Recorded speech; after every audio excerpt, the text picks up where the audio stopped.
serious people who have stayed with someone they no longer love. What is your story? Short version: domestic violence. Long version: I was afraid to leave because I believed he would find me and kill me. Conclusion: he pushed me too far and I ran.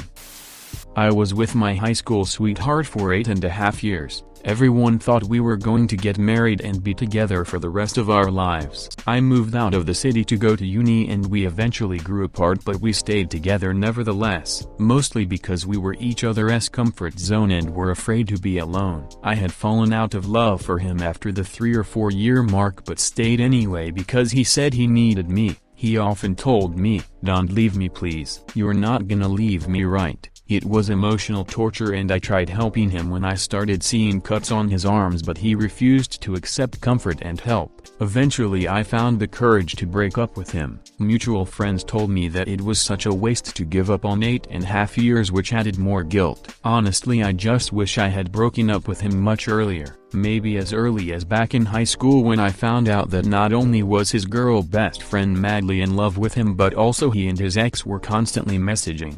Edit. Thanks everyone for all the upvotes, comments, and award my very first. And thanks for enlightening me about the sunk cost fallacy, never even heard of it before. And to anyone who is reading this and you see yourself living out a similar experience, do not delay it anymore. Do what is best for you. But he refused to accept comfort and help. This is the biggest red flag a high schooler person can ever get. Regardless of if they are a good person or not, they are going to drag you down. You cannot help someone who does not want help. Mutual friends told me that it was such a waste to give up on 8.5 years, which added more guilt. Your friend is a CNT.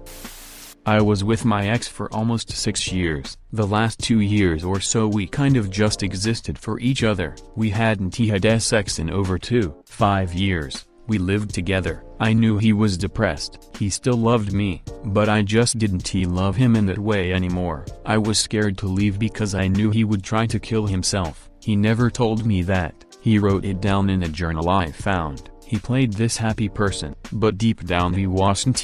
I wasn't either. He is a great guy and I cared a lot for him. I still do. The day I came home from work and was going to finally end things, he already knew. How? I have no idea. He tried to hang himself, but he survived thankfully. I wish I wouldn't have dragged it out all those years, but we were comfortable. He is now doing great and I am so glad he was able to move on. I wish him the best. She just checked out. I tried to talk, find out what was going on, but she denied anything was up. She started playing WoW and the friends she made online became her whole world. She stopped cleaning up after herself, stopped showering, gained lots of weight and would sit in the same stained pajamas for days. The stench. I suspected depression and offered help. We have free mental health coverage through my company, so it would be easy to set up. Gave her the details, the people to call, what they offer, etc. She denied being depressed and just got angry that I dared to even suggest that. I realized that the person I was living with was not the one I married, but figured she might eventually come around if I just gave her enough time. 3 years later she was even worse and I confronted her, told her to either sort her SHT out, get help, allow me to help, anti-him, but do something or move out, because I did not like this person very much less love her. She chose to move out. Edit stuffs. Edit 2. I have heard that she tells everyone that I kicked her out because I do not love her anymore. Sigh.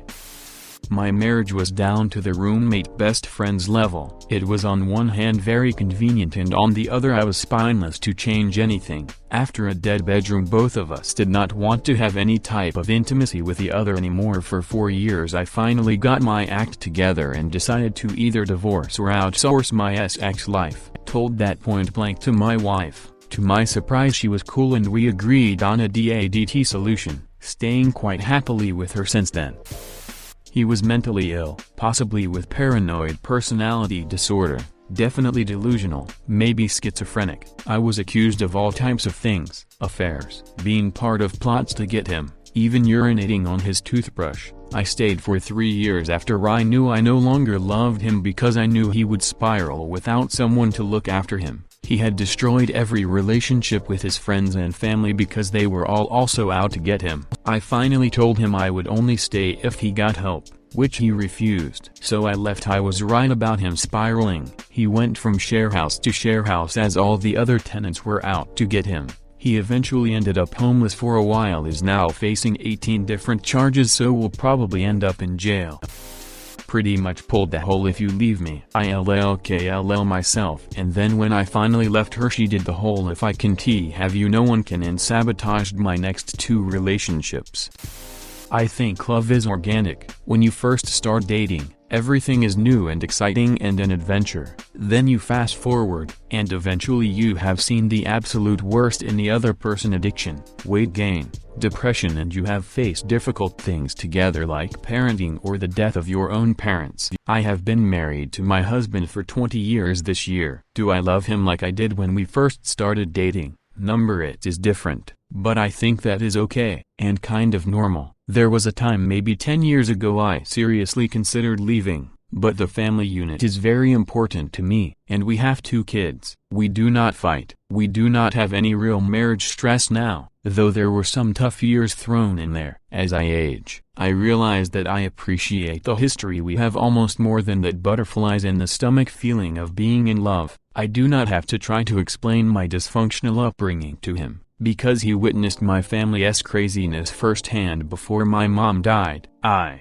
sometimes think about meeting someone now and trying to explain how I became the person I am today. At 47, there is so much that went into who I am. I don't know. Am I missing out by not feeling in love with my husband? Or is it enough that I feel comfortable with him? We get along. We respect each other's need to do their own thing. I will never complain about him playing video games for hours on end, and he will never complain about me spending the weekend with my sister a couple hours away. We like to travel together, and chill together. That is my take.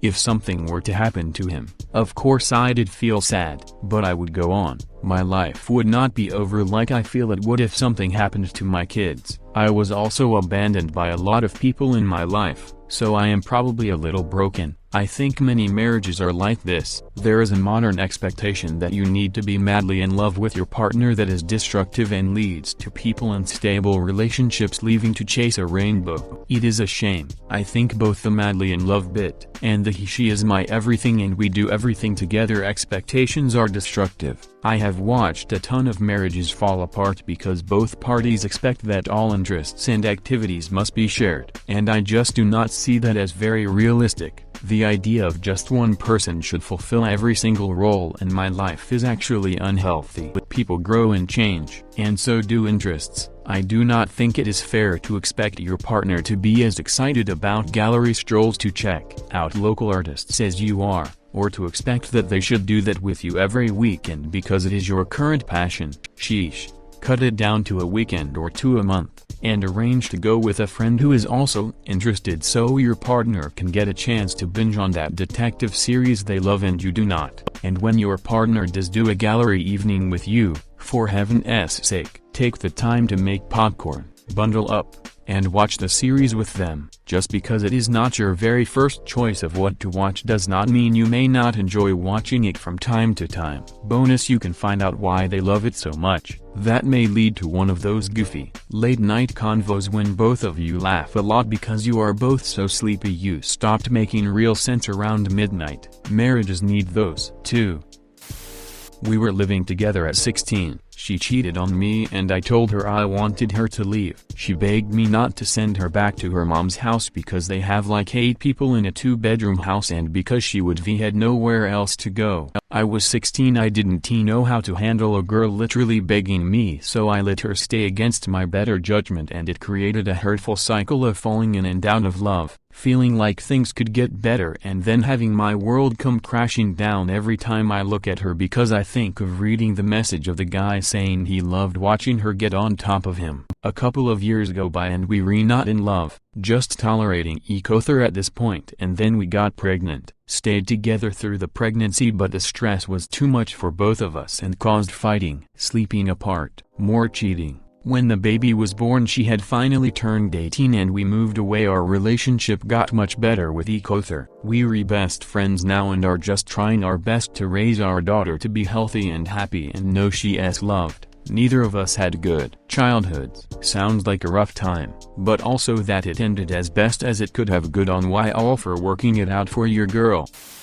I am no longer with this person, but we had reached a point in our relationship where we were constantly fighting, sometimes over the littlest things, sometimes over huge deal-breaker things. The beginning of the end was when his sister did not invite me to her wedding, and he did not ask her about it, and he told me that no one got a +1 because it was a small wedding. Then I saw the pictures, and everyone was there with a +1. His brother even brought a date no one in the family had met. It went downhill quickly from there, and the last 5-6 months were especially awful. I kept telling myself that relationships take work. There will be disagreements and fights, but couples work through them. I woke up one day and realized that, while that is true in some cases, it is not true for all. We were not married, did not have any kids together, did not have any shared assets, so I was not bound to him in any way. And since I was not emotionally connected to him anymore, it was okay to not be with him anymore. I can still vividly remember having that realization and how empowered I felt telling him all that and that we were done.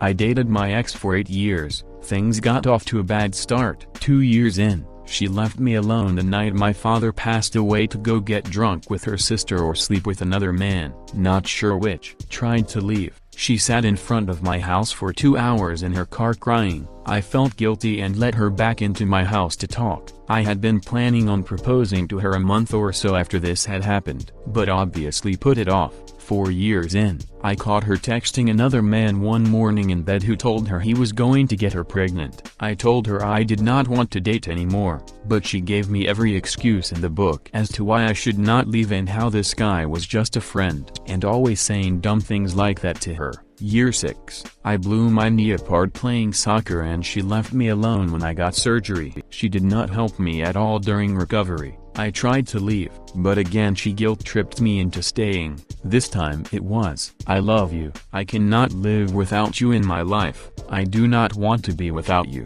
Year 8, I wake up 2 days before our 8th anniversary and she is in bed crying. She tells me she has to go see her friend because they broke up with their partner and they are a mess. 3 hours later, I get a text telling me she is leaving me for that person, the man who told her he was going to get her pregnant while we were laying in bed next to each other. She then blocked me on social media, blocked my phone number and ghosted me in the span of 30 minutes. I was heartbroken, but she and her best friend were joking openly on Facebook later that day. The best friend said she was going to run me over with her car and light my house on fire. My ex laughed at it. She posted pretty much every detail of our relationship online, and I have kept my mouth shut until now. As a male, if one of my friends had said that and I laughed, we both would have ended up in legal hot water. Instead, I get told it is just women being women. I guess my point is, if you ever feel like you are in the wrong relationship, get the FCK out. Do not waste time. Do not let them drag you down. She and her best friend were joking openly on Facebook later that day. The best friend said she was going to run me over with her car and light my house on fire. My ex laughed at it. She posted pretty much every detail of our relationship online. I get told it is just women being women. No offense, but you need to hang out with better people if you are being told that. I do not know of a single person who would not think that behavior was incredibly messed up, regardless of the gender. HuffPo wrote an article unironically where they detailed how most female staff admitted to have abused their partners in some way, shape or form. They spun it into a humorous article and then posted it online for all the world to see. There were obviously no repercussions. Then there's a video out there where a guy was describing how his girlfriend had locked him on a freezing balcony and he had to jump down and sprained his ankle. The audience didn't stop laughing until the host called them all out for being horrible people. There was an experiment done where actors played couples that got violent with each other. When a guy hit a girl, people rushed to intervene. When a girl hit a guy, people were openly laughing. I want to live in your world where female on male abuse is taken seriously and not treated like a joke. We were not necessarily in a relationship, but it acted like one. I have a lot of trust and abandonment issues, mostly caused from my parents' divorce, and I was not very good at communicating. Now he was really extroverted and felt like if I did not join in talking with his friends I did not want to talk to him at all. But, in the moments we would get to talk, it was mostly just me asking for reassurance. During the time he was in my life, I changed myself to fit his liking, intensified my eating disorder, tried to convince myself that I loved him, and even started self-harming. To be honest, I still do not know his side of anything, and it has been over a year. I vividly remember crying really hard and telling myself that I needed to stay with him. I am really glad he gave up on me though, lol. God, I completely understand where you are coming from. I was in nearly the exact same situation. By now I am guessing you are not dependent on him anymore, but do you ever miss that feeling? Sometimes it is hard not to miss the self-destructive tendencies laughing my butt off. I hope you are doing better now, though. We have good chemistry and built a life together. After a lot of years, love comes and goes. It is like the seasons, as cold as it can be in the winter. If you put the effort in, the spring will always come back.